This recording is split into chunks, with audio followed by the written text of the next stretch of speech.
আমার স্বামী রোজ শহর থেকে বাড়ি আসার সময় আমার জন্য পান আনতো, আর আমি সেটা খুব ভালোবেসে খেয়ে নিতাম। কিন্তু কেন জানি না, তারপর আমি অজ্ঞান হয়ে যেতাম। সকালে যখন জ্ঞান ফিরত তখন আমার সারা কাপড় ভিজে থাকত। একদিন আমি ওর নিয়ে আসা পানটা ফেলে দিই, আর অজ্ঞান হয়ে যাবার ভান করে শুয়ে থাকি। তারপর আমার স্বামী আমার সাথে যা করে সেটা শুনলে আপনার গায়ের লোম খাড়া হয়ে যাবে। কারণ বিয়ের প্রথম রাতেই আমি হলুদ রঙের নাইটি পরে স্বামীর ঘরে যাই, যাতে আমার স্বামী আমার দিক থেকে চোখ ফেরাতে না পারে। আমি একটা গ্রামের মেয়ে। এই নাইটিতে আমাকে আমার এক বন্ধু দিয়েছে, যার শহরে বিয়ে হয়েছে। সে আমার স্বামীকে হাতে রাখার অনেক রকম কৌশল বলেছে। আমার স্বামী সবুজ ঘরে ঢুকে আমার নাইটিটা দেখে থমকে দাঁড়ায়। ও তো আমাকে গ্রামের একটা সাধারণ মেয়ে ভাবে। সবুজের সামনে নাকি পড়ে থাকতে আমার খুব লজ্জা লাগছিল।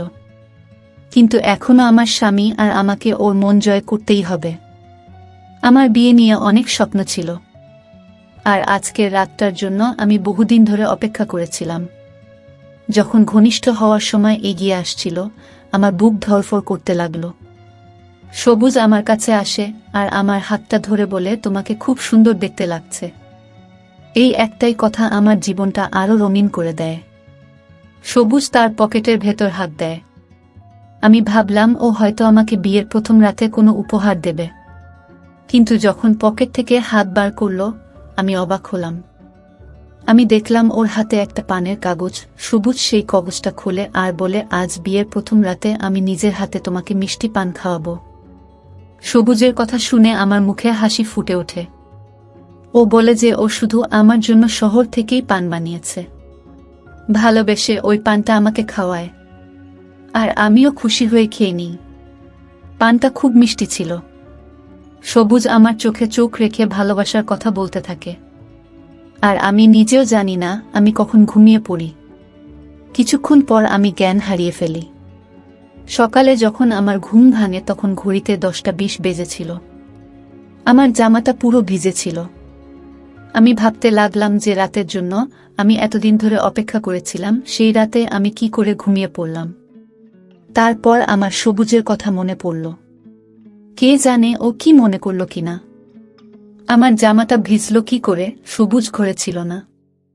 আমি চটপট জামা কাপড় ছেড়ে স্নান করে তৈরি হয়ে নিলাম।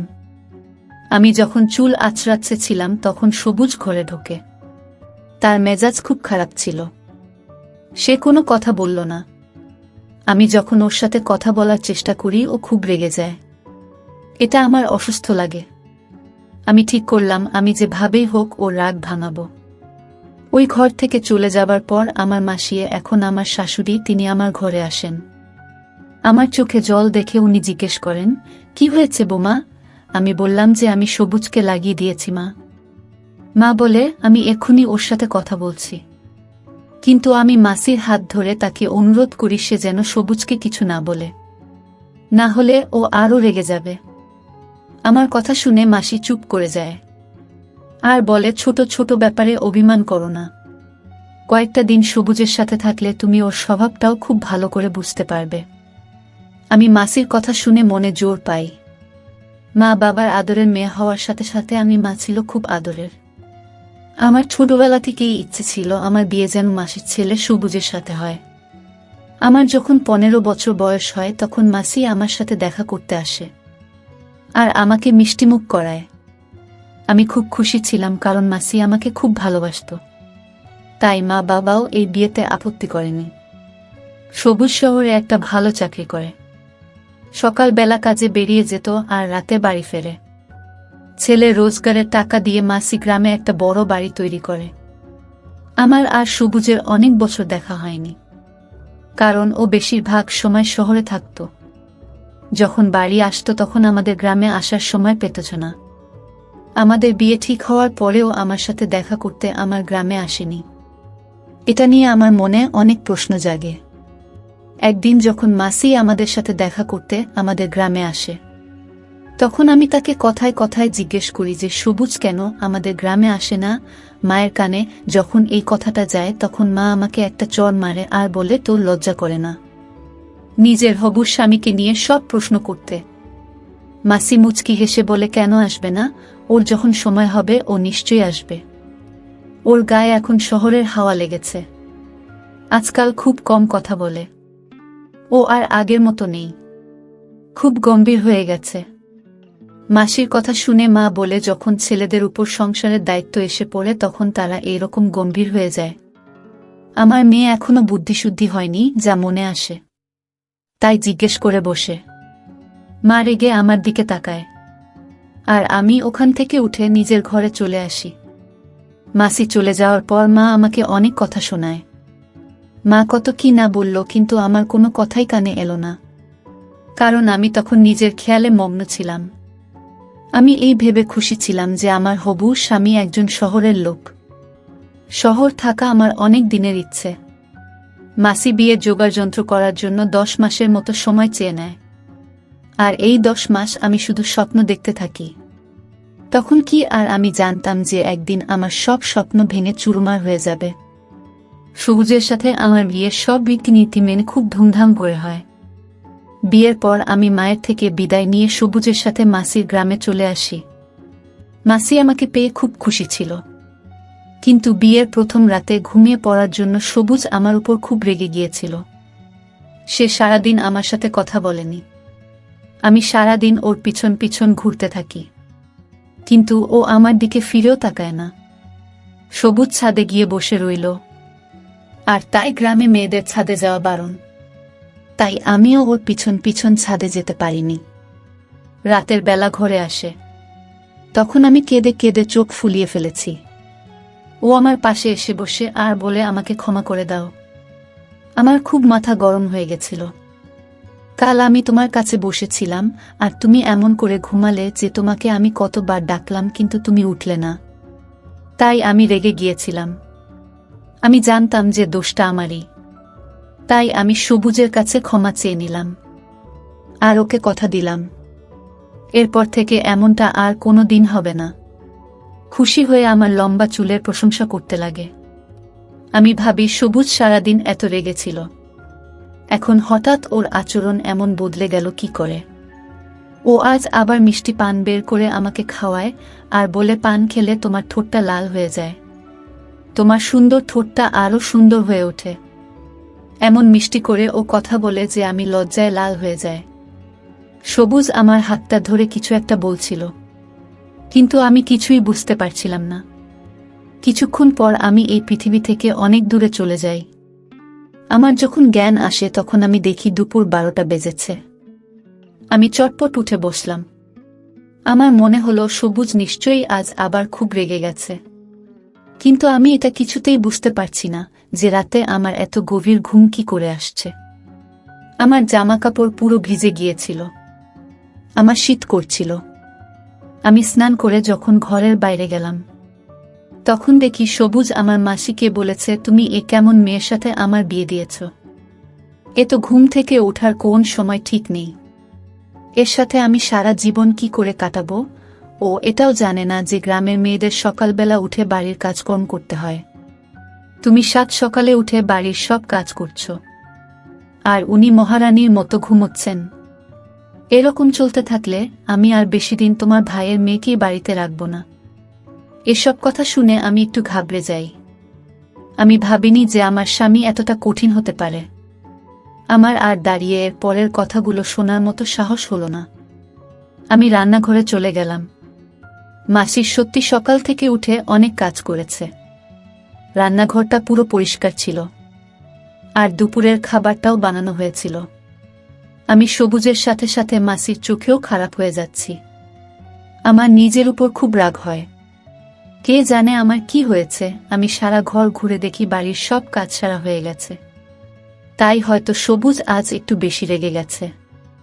সবুজ ছাদে চলে যায়, কারণ সে জানতো আমি তার পেছন পেছন ছাদে যেতে পারবো না। আমি সারাদিন খুব কান্নাকাটি করি। যে সুখের জন্য আমি 1 বছর ধরে অপেক্ষা করেছি, আজ আমি সেটা পেয়েছি, কিন্তু নিজের দোষে তাকে হারাচ্ছি। না, আমি সবুজের কাছাকাছি আসতে পেরেছি না, ওর মন জয় করতে পেরেছি। আজ ওর কথা শুনে আমি ভাউল করেই বুঝতে পেরেছি যে আমি আর কোনো ভুল করলেও আমাকে বাড়ি থেকে বের করে দেবে। গ্রাম থেকে বারবার আমার মায়ের ফোন আসছিল। মা বলছিল 7 দিনের জন্য আমার বাপের বাড়িতে গিয়ে থাকতে। বিয়ের নিয়ম অনুযায়ী বিয়ের পর মেয়েদের 7 দিনের জন্য তাদের বাপের বাড়ি গিয়ে থাকতে হয়। কিন্তু আমি যেতে চাইছিলাম না, কারণ সবুজ আমার উপর এমনিতেই লেগেছিল। তার উপর যদি আমি বাপের বাড়ি চলে যাই তাহলেও হয়তো আর কোনোদিন আমার সাথে কথা বলবে না। রাতের বেলা সবুজ ঘরে আসে। আমি অবাক হয়ে গেলাম এই দেখে যে ও হঠাৎ এত ভালো কি করে হয়ে গেল। আমার পাশে বসে আমাকে জিজ্ঞেস করে, তোমার মা কেন ফোন করেছিল? আমি সব কথা ওকে বলি। ও বলে, ভালো কথা, তুমি চলে যাও, না হলে তোমার মা বলবে আমি তোমাকে যেতে দিচ্ছি না। কাল থেকে আমার অফিস শুরু হয়ে যাবে। আমি ভোরবেলা বেরিয়ে যাব আর রাতে বাড়ি ফিরব। তুমি 1 সপ্তাহ ওখানে কাটিয়ে এসো আর মাকেও তোমার সাথে নিয়ে যাও। আমার সবুজের থেকে দূরে থাকতে ইচ্ছে করছিল না, কিন্তু আমার সাহস হচ্ছিল না ওকে না বলার। তাই আমি রাজি হয়ে গেলাম। ও আবার মিষ্টি পান বের করে আমার মুখে ঢুকিয়ে দেয় আর বলে, তুমি এটা আস্তে আস্তে খাও, কোনো তাড়া নেই। এটা শহর থেকে আনা খুব ভালো পান। এটা খেলে তোমার ঠোঁটটা লাল হয়ে যাবে আর তোমাকে খুব সুন্দর দেখাবে। সবুজ এরকম পরিবর্তন আমাকে অবাক করে দেয়। ও বাইরে যতটা কঠিন, ভিতরে ততটাই নরম। ভালোবাসতে জানে। আরও রাগ হওয়াটাই স্বাভাবিক। আমার ভুলের জন্যই ও রেগে যায়। সবুজ বলে, আমি মাকে বলে এসেছি যে তুমি কাল তোমার গ্রামে যাবে। ততক্ষণ তুমি আমার জন্য অপেক্ষা করো। সবুজের কথা শুনে আমি মুচকি হাসলাম। মনে মনে ঠিক করলাম আজ আমি কিছুতেই ঘুমোব না। এখানে বসে ওর জন্য অপেক্ষা করব। মায়ের কাছে যাওয়ার আগে আমি আমাদের মধ্যে সব দূরত্ব মিটিয়ে নিতে চাই। আমি তাড়াতাড়ি আমার নাইটিকা পরে নিলাম। আইন হাতে আমার ছবি দেখে আমি অবাক হলাম। ও ঠিক বলেছিল, আমার ঠোঁটটা পুরো লাল হয়ে গেছে। আমি বিছানায় বসে সবুজের জন্য অপেক্ষা করতে লাগলাম, কিন্তু সবুজের ফিরে আসার আগে আমি ঘুমিয়ে পড়লাম। সকাল 10টায় যখন আমি চোখ খুললাম তখন সবুজ কাজে বেরিয়ে গেছে। ও অনেক ভোরবেলা বেরিয়ে যেত, কারণ শহরে পৌঁছাতে 2 ঘন্টা সময় লাগত।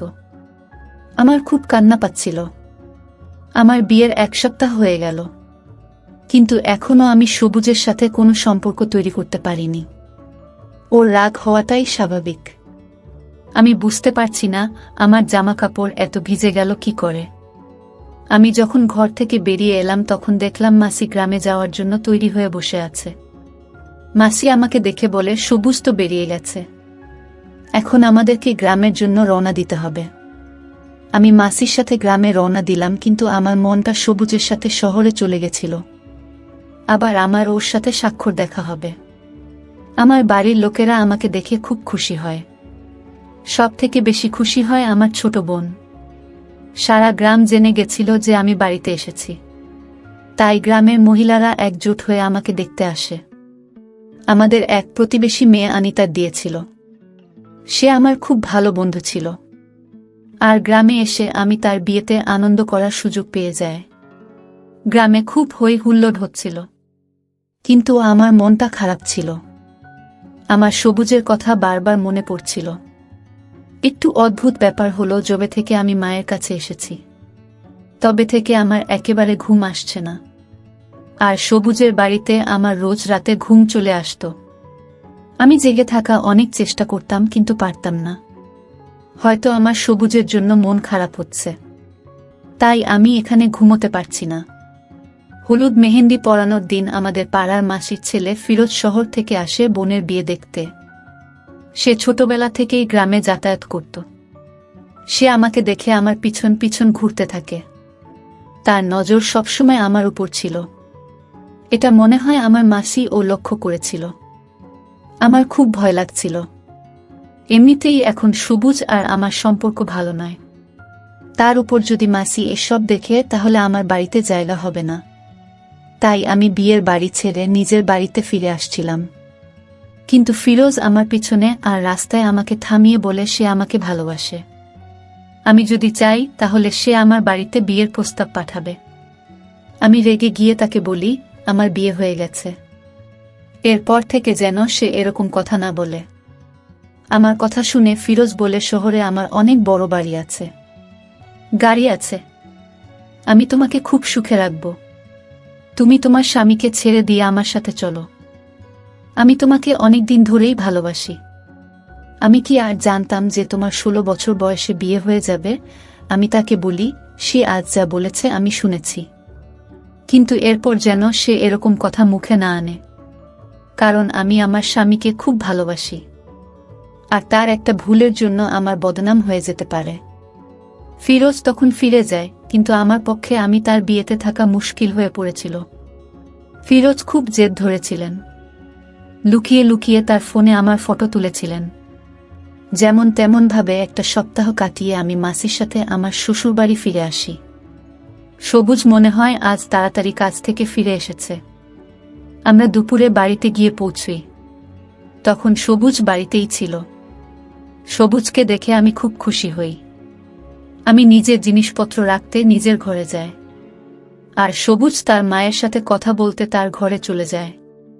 আমিও ভাবলাম কিছুক্ষণ মাছি আর সবুজের সাথে বসে গল্প করে আসি, তারপর বাড়ির কাজকর্ম করব। তাই আমি ঘরের জিনিসপত্র রেখে মাসির ঘরের দিকে যাই। মাসির ঘরের বাইরে থেকে তার কথা শুনে আমার হাত পা ঠান্ডা হয়ে যায়। আমি ভাবতেও পারিনি যে আমার ঘর ভাঙার লোক আর কেউ নয়, আমার নিজের মাসি। মাসি সবুজকে বলছিল, আমি তোকে বলে গেছিলাম যে আমি ফিরে আসার আগে ডিভোর্সের কাগজপত্র তৈরি করে রাখতে, কিন্তু তোর কোনো খেয়াল নেই। বন্ধুরা, ভিডিও মাঝখানে একটা কথা বলতে চাই। আমি তোমাদের সর্বদা হাসি খুশি রাখার জন্য খুব কষ্ট করে ভিডিও বানাই, তাই তোমাদের কাছে অনুরোধ থাকবে অবশ্যই ভিডিওটি দেখে একটি লাইক করবেন এবং চ্যানেলটি সাবস্ক্রাইব করে পাশে থাকবেন। তো আমি নিজের চোখে দেখেছি তবু কত ভুল কাজ করে, কিন্তু তুই দেখেও না দেখার ভান করিস। সবুজ বলে, মা, আমার পক্ষে ওকে ছেড়ে দেওয়া সম্ভব নয়। ও আমার স্ত্রী আর আমি ওকে অনেক ভালোবাসি। ও হাজারটা ভুল করলেও আমি ওকে আমার জীবন থেকে মুছে ফেলতে পারবো না। সবুজ আমাকে ভালোবাসার কথা বলতে থাকে, আর মাসি আমার নিন্দা করতে ব্যস্ত হয়ে পড়ে। আমি বুঝতে পারছিলাম না এসব কি হচ্ছে। মাসি আমাকে কত ভালোবেসে এই বাড়ির বউ করে এনেছে, সে কেন আমার ডিভোর্স করাতে চাইবে? আর সবুজ, যাকে আমার খুব কঠিন মনে হয়েছিল, সে বলছে সে আমাকে ভালোবাসে, আর আমার হয়ে তার মায়ের সাথে ঝগড়া করছে। আমার মনটা খুব অস্থির হয়ে ওঠে। রাতে যখন সবুজ আমার ঘরে আসে তখন আমার পান খেতে একদম ইচ্ছে করছিল না। আমি পানটা ওর হাত থেকে নিয়ে নিলাম। যখন মাছিকে কিছু কাজের জন্য তাকে তখনও ঘরের বাইরে বেরিয়ে যায়। আমি পানটা একটা কোণায় লুকিয়ে ফেলি। আমার তখন ঘুম পায়নি, তাই আমি চুপ করে চোখ বন্ধ করে শুয়ে পড়ি। যখন সবুজ ঘরে আসে তখন আমি যা সব দেখলাম তা আমার কাছে অবিশ্বাস্য। সবুজ একটা পুরো কলসির জল আমার গায়ে ঢেলে দেয়, কিন্তু আমি চোখ খুললাম না। আজ আমি পুরো ব্যাপারটা বুঝতে চাই। সবুজ কারো একটা নাম ধরে ডাকে আর তাকে বলে, ভেতরে এসো। ও পুরোপুরি অজ্ঞান হয়ে গেছে। তারপর একটা সুন্দর দেখতে মেয়ে আমার ঘরে ঢুকে আর এসে আমার খাটের সবুজের পাশে বসে। তারপর ওরা দুজনে খুব ঘনিষ্ঠ হতে শুরু করে। আমি আর সহ্য করতে পারছিলাম না। আমার গোটা দেহ ভিজে গিয়েছিল, আর আমি ঠান্ডায় কাঁপছেছিলাম। আমি উঠে বসলাম। আমাকে উঠে বসতে দেখে দুজনে ভয়ে ভয়ে চোখে আমার দিকে তাকায়। আমি সবুজের দিকে তাকাই। তখন আমার এত রাগ হচ্ছিল যে আমার প্রাণ থেকে সব ভয় দূর হয়ে গেছিল। আমি সবুজকে বলি, আমাকে সত্যি কথা বলো, এই মেয়েটাকে আর পানি কি এমন মেশানো থাকতো যার জন্য আমি অজ্ঞান হয়ে যেতাম? তুমি কেন করলে এটা আমার সাথে? আমাকে কেন সকালে? আমি একের পর এক প্রশ্ন করতে থাকি। আমার মধ্যে দিয়ে একটা ঝড় বয়ে যায়। সবুজ মাথা নিচু করে বলে, এই মেয়েটা আমার স্ত্রী। তোমাকে বিয়ে করার 2 দিন আগে আমি ওকে বিয়ে করে এই গ্রামে নিয়ে এসেছি। আমি কখনো তোমাকে বিয়ে করতে চাইনি, কিন্তু আমার মা জোর করে তোমার সাথে আমার বিয়ে ঠিক করে। কথাটা শুনে আমার মাথায় আকাশ ভেঙে পড়ে। সবুজ বলে, তোমার সাথে বিয়ে আটকাতে আমি 2 দিন আগে শরীফা বিয়ে করে আনি, যাতে মা বাধ্য হয় তোমার সাথে আমার বিয়ে ভেঙে দিতে। কিন্তু মা আমার কথা শোনে না। মা আমার উপর চাপ দেয় আর বলে শরীফাকে ডিভোর্স দিয়ে দিতে। সবুজ শরীফাকে ছাদের ঘরে রেখে দেয়। কারণ সে জানতো গ্রামের মেয়েরা ছাদে যায় না। তাই সে জানতো আমি কখনো ছাদে যাব না। ও ইচ্ছে করে পানে ঘুমের ওষুধ মিশিয়ে দিত যাতে আমি ঘুমিয়ে পড়ি, আর ও আমার ঘরে শরীফের সাথে সময় কাটাতে পারে। শরীফা শহরে মডেলিং করত, তাই মায়ের মনে হতো ওর চরিত্র ভালো নয়। তাই মা বারবার আমাকে বলতো ওকে ডিভোর্স দিতে। কিন্তু শরীফ আমার প্রথম আর শেষ ভালোবাসা। মা আমাকে নিজে মরার ভয় দেখিয়েছিল, তাই আমি তোমাকে বিয়ে করতে বাধ্য হয়েছিলাম। তখন আমি বুঝতে পেরেছিলাম যে সবুজ শরীফাকে ছাড়া থাকতে পারবে না। ও আমাকে সব সত্যি কথা বলে দেয়। সব শুনে আমার বলার মতো কিছুই ছিল না। আমি বুঝতে পারি যে সেদিন দুপুরে মাসির সবুজ আর শরীফা ডিভোর্সের কথা বলছিল, যার আমি অন্য মানে করেছিলাম। আমার এই অবস্থার জন্য সবুজ একা দায়ী নয়, আমার মাসিও দায়ী। মাসি সব জানতো যে তার ছেলে অন্য কাউকে ভালোবাসে আর তাকে সে বিয়ে করে ফেলেছে। তারপরেও সে জোর করে তার সাথে আমার দিয়ে দেয়। কিন্তু আমি এমন একটা লোকের সাথে সারা জীবন কাটাতে পারবো না যে অন্য কাউকে ভালোবাসে, আর যার জন্য সে আমাকে ঘুমের ওষুধ খাওয়াতে পিছপা হয় না। আমি আমার জিনিসপত্র গুছিয়ে নিলাম আর মাসিকে সালাম করে নিজের গ্রামের দিকে রওনা দিলাম। মাসি আমাকে অনেক আটকানোর চেষ্টা করে। মাসি বলে যে সবুজ শরীফাকে ছেড়ে দেবে আর পুরোপুরিভাবে তোমার হয়ে যাবে। কিন্তু আমি এমন একটা মানুষের সাথে থাকতে পারবো না যে আমাকে ভালোবাসা দিতে পারবে না। আমি মা বাবাকে বলে সবুজের থেকে ডিভোর্স নিয়ে নিলাম। আমার মা বাবা আমাকে খুব ভালোবাসে। তারা কখনই চায় না আমি এমন একটা লোকের সাথে সংসার করি। পাড়ার মাসির থেকে ফিরোজ খবর পায় যে আমার বিয়ে ভেঙে গেছে। তাই সে বিয়ের প্রস্তাব নিয়ে তার বাড়ির লোকেদের আমার বাড়িতে পাঠায়। কিন্তু আমি তাদেরকে বলে দিই, আমি এখন বিয়ে করতে চাই না। আমি এখন আরও পড়াশোনা করতে চাই আর নিজের পায়ে দাঁড়াতে চাই। সব বৈবাহিক সম্পর্ক যে সফল হবে তার কোনো মানে নেই, কিন্তু কারো বিয়ে অসফল হওয়া মানে এই নয় যে সেই মানুষটা অসফল হবে। আমার বিয়ে ভেঙে যাওয়ার পর আমি জীবনে সফলতা পাই, পড়াশোনা করে ভালো রেজাল্ট করি, আর জেলায় আমার গ্রামের মুখ উজ্জ্বল করি। আমি আমার সমস্ত বোনেদের আর মেয়েদের বলেছি তারা যদি বৈবাহিক জীবনে সফলতা অর্জন করতে না পারে তাহলে সেটা ভুলে গিয়ে তাদের অন্য রাস্তা বেছে নেওয়া উচিত। এমন একটা রাস্তা বেছে নেওয়া উচিত যেখানে তারা সফলতা পাবেন। বন্ধুরা, আজকে এই পর্যন্তই। ভিডিওটি আপনাদের কাছে ভালো লেগে থাকলে ভিডিওটিতে একটা লাইক করবেন। নতুন নতুন গল্প পেতে চ্যানেলটি সাবস্ক্রাইব করে রাখুন। দেখা হচ্ছে নতুন ভিডিওতে। ভালো থাকবেন সবাই।